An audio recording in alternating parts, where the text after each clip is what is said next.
अब हम लोग जानेंगे कि पोषण क्या है।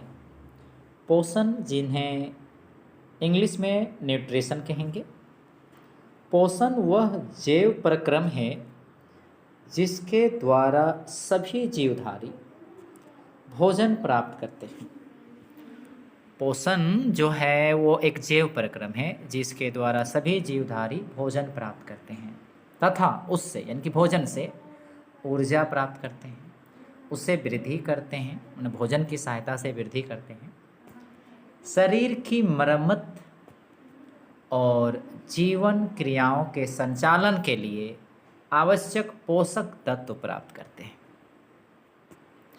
यानी पोषण एक जैव प्रक्रम है जिसके द्वारा जितने भी जीवधारी हैं भोजन प्राप्त करते हैं, इसके जरिए ऊर्जा प्राप्त करते हैं, वृद्धि करते हैं, शरीर की मरम्मत करते हैं और जीवन के लिए संचालन के लिए जो जो आवश्यक पोषक तत्व होता है वो चीज़ भोजन के जरिए ही यानी कि पोषण के जरिए प्राप्त करते हैं। तो यहाँ पर हम लोग समझेंगे कि पोषण का मुख्य उद्देश्य क्या है। तो देखिए, पोषण का मुख्य उद्देश्य है ऊर्जा प्राप्त करना, शरीर की वृद्धि करना, क्षतिग्रस्त ऊतकों की मरम्मत करना,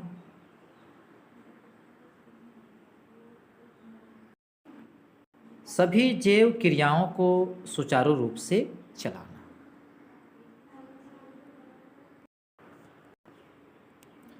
अब समझेंगे श्वसन क्या है।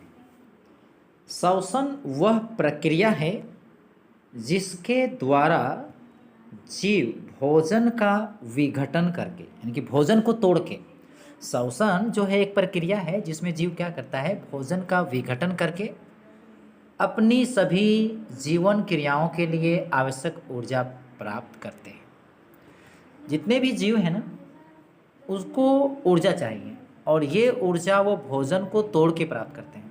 तो भोजन का जो विघटन करता है तो उसके लिए श्वसन की प्रक्रिया का उपयोग करते हैं। यानी श्वसन जो है एक प्रक्रिया है जिसमें जीव भोजन का विघटन करके अपनी सभी जीवन क्रियाओं के लिए आवश्यक ऊर्जा प्राप्त करते हैं। श्वसन का महत्व, तो देखिए श्वसन का क्या महत्व है। शरीर को ऊर्जा प्रदान करता है।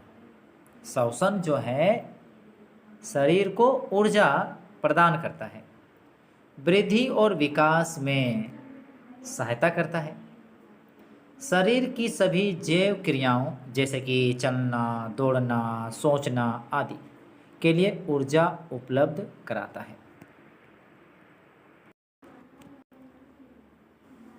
अब समझेंगे उत्सर्जन क्या है। उत्सर्जन जिसे इंग्लिश में एक्सक्रिएशन कहेंगे।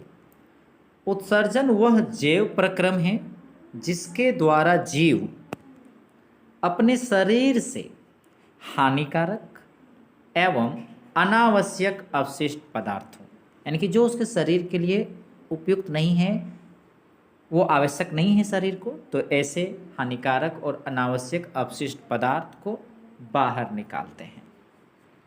या इसे हम लोग दूसरे शब्दों में कहें तो उत्सर्जन वह प्रक्रिया है जिसमें शरीर में बनने वाले अपशिष्ट पदार्थ जैसे यूरिया, अतिरिक्त जल, लवण और कार्बन डाइऑक्साइड शरीर से बाहर निकाले जाते हैं।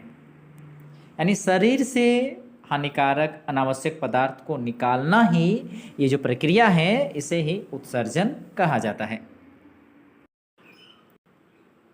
अब हम लोग यहाँ जो टॉपिक देखेंगे इस टॉपिक का नाम है कि विसरण की जो प्रक्रिया है, विसरण की जो प्रक्रिया है वो एक कोशिक जीवों के लिए पर्याप्त है किंतु बहुकोशिक जीवों के लिए यह पर्याप्त नहीं है। अब समझना ये है कि विसरण की प्रक्रिया बहुकोशिक जीवों में पर्याप्त क्यों नहीं है। तो सुनिए,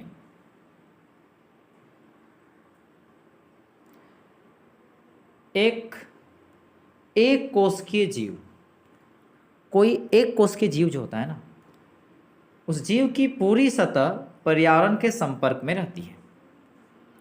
अतः इन्हें भोजन ग्रहण करने के लिए, गैसों का आदान प्रदान करने के लिए या वर्ज्य पदार्थ यानी कि जो बेकार पदार्थ के निष्कासन के लिए किसी विशेष अंग की आवश्यकता नहीं होती है।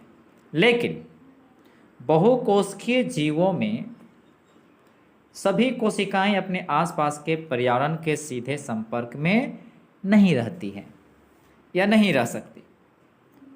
बस यही वजह है कि अतः साधारण विसरण जो है सभी कोशिकाओं की आवश्यकताओं की पूर्ति नहीं कर सकता। बहुकोशिकीय जीवों में है सभी कोशिकाओं के लिए जो एक विसरण की प्रक्रिया है उसके द्वारा आवश्यक चीज़ों की पूर्ति नहीं करा सकता। मतलब बहुकोशिकीय जीवों में सभी कोशिकाएं जो होती हैं अपने आसपास के पर्यावरण के सीधे संपर्क में नहीं रहता है, अतः साधारण विसरण सभी कोशिकाओं की आवश्यकताओं की पूर्ति नहीं कर सकता। अब रही बात इसका जो एक कोशिकीय जीव है, तो एक कोशिकीय जीव में क्या होती है कि उस कोशिका का जो सतह है, चूंकि उसमें एक ही कोशिका है, तो सीधे वो पर्यावरण के संपर्क में रहता है। भोजन ग्रहण करने के लिए हो या गैसों का आदान प्रदान करने के लिए हो या बेकार पदार्थ का निष्कासन करना हो, तो उसमें सिर्फ ऐसी कोई अंग नहीं है, क्योंकि उसके पास एक ही कोशिका है, तो उसी के जरिए वो अपने पर्यावरण से ग्रहण करता है या उसको चीज़ों को त्याग करता है। किंतु बहुकोशिकीय जीवों में क्या होता है कि बहुत सारे कोशिकाएं होती हैं और हर कोशिकाएं जो होता है पर्यावरण के सीधे संपर्क में नहीं रहता। यही वजह है कि साधारण विसरण की जो प्रक्रिया है इसके द्वारा सभी कोशिकाओं की आवश्यकताएं पूर्ति नहीं कर पाता है। अब हम लोग इस टॉपिक में बात करेंगे अगर हम इस टॉपिक को समझें तो यहाँ बोल सकते हैं कि एक साधारण सी जो विसरण की जो प्रक्रिया है सभी कोशिकाओं की ऑक्सीजन की आवश्यकता पूरी नहीं कर पाता है बहुकोशिकीय जीवों में। मतलब टॉपिक यही कह सकते हैं कि बहुकोशिकीय जीवों में विसरण प्रक्रिया द्वारा सभी कोशिकाओं को ऑक्सीजन उपलब्ध नहीं करा सकता है। सभी कोशिकाओं को ऑक्सीजन की आपूर्ति नहीं करा सकता है। बहुकोशिकीय जीवों में कौन आवश्यकता को पूरा नहीं करा सकता? विसरण की प्रक्रिया। विसरण की प्रक्रिया बहुकोशिकीय जीवों में सभी कोशिकाओं को ऑक्सीजन आपूर्ति नहीं करा सकता है। आइए समझते हैं। बहुकोशिकीय जीव जैसे मनुष्य में, बहुकोशिकीय जीव मनुष्य भी आ सकता है इसमें, क्योंकि मनुष्य भी बहुकोशिकीय जीव है। तो बहुकोशिकीय जीव जैसे मनुष्य में शरीर का आकार बहुत बड़ा होता है तथा शरीर की संरचना जटिल होती है। बहुकोशिकीय जीवों में सभी कोशिकाएं सीधे ही पर्यावरण के संपर्क में नहीं होती, अतः साधारण विसरण सभी कोशिकाओं की ऑक्सीजन की आवश्यकता पूरी करने के लिए पर्याप्त नहीं होता।